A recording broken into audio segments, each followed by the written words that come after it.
مساء الخير عاملين إيه؟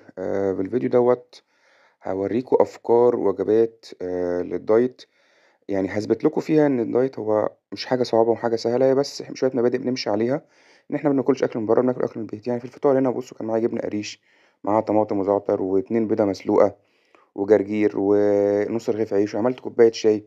ما بنحطش سُكّر، ما فيش مشكلة هنتعوّد على الكلام دوّة. في الغدا البتنجان بدل ما نقليه ممكن نحطه في الفرن ونعصّج اللحمة المفرومة عادية زي ما إحنا بنعملها أصلًا الطريقة العادية جدًا، وبعد كده بعد ما نطلّع البتنجان من الفرن نحط عليها اللحمة المفرومة، ممكن كمان لو حابين نرُش من فوق شوية جبنة موتزاريلا، ما فيش مشكلة خالص، وبعد كده بنرجّعها تاني في الفرن، ما بتاخدش وقت الموضوع سهل وبسيط. ناخد منها جزء ممكن حتى نعمله ليومين كمان مش لازم يوم واحد الوجبة دي.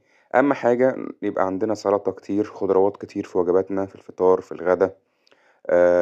بُص سلطة كتير، حُط خيار، طماطم، فلفل، جرجير برضه نزوّد كمان. ممكن ناخد برضه عيش على فكرة مع الوجبة دي.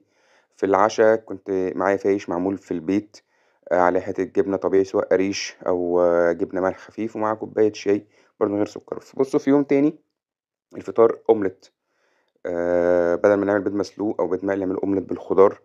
بيبقى شكله حلو جدًا وطعمه حلو جدًا، ومعاه برضه جبنة الطبيعي.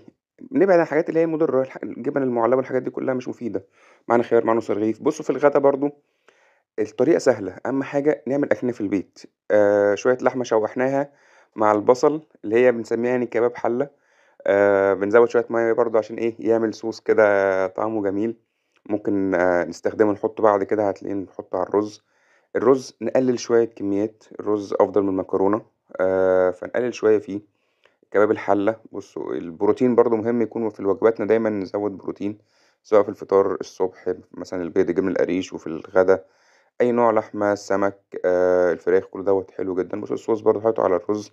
طبعًا ناقص إيه في الطبق بالضبط كده ناقص الخضروات. الزيتون برضه من الحاجات المفيدة جدًا على فكرة. في العشا برضه كان معايا في عيش وشاي بدون سُكّر. واحدة، واحدة نقلل السُكّر لغاية ما نوصل إن إحنا ممكن نشرب حاجة من غير سُكّر. لإن السُكّر أصلًا مش مفيد على الإطلاق بل بالعكس هو بيضر. في يوم تالت بُصّوا بقى قُلت طبعًا عشان خاطر أغيّر بقى الشاي نشرب نسكافيه، وقُلت أجرّب أعمل وِش من غير سُكّر وفعلًا عمل وِش. بيبقى في ناس كتير بتحب النسكافيه بدل الشاي تشربه الصبح. فطار برضه كان معايا بيض مسلوق، معايا برضه جبنة. ممكن نغيّر على فكرة عملنا وجبات كتير وأفكار كتيرة وكان في فول وكان في بطاطس. ممكن كل يوم نغيّر، بس أهم حاجة يبقى عندنا الخضار، ممكن يكون عندنا نوع بروتين، نُص رغيف عيش ما فيهوش أي مشكلة، وطبعًا حطيت اللبن طبعًا على النسكافيه وطبعًا عاملينه من غير سُكّر. بُصّوا السمك إحنا ليه بنقلي ونتعب نفسنا وزيت كتير؟ آآ طريقة سهلة ملح، كمون، كزبرة، توم، فلفل أخضر ونحط في الفرن. السمك بيطلع طعمه حلو.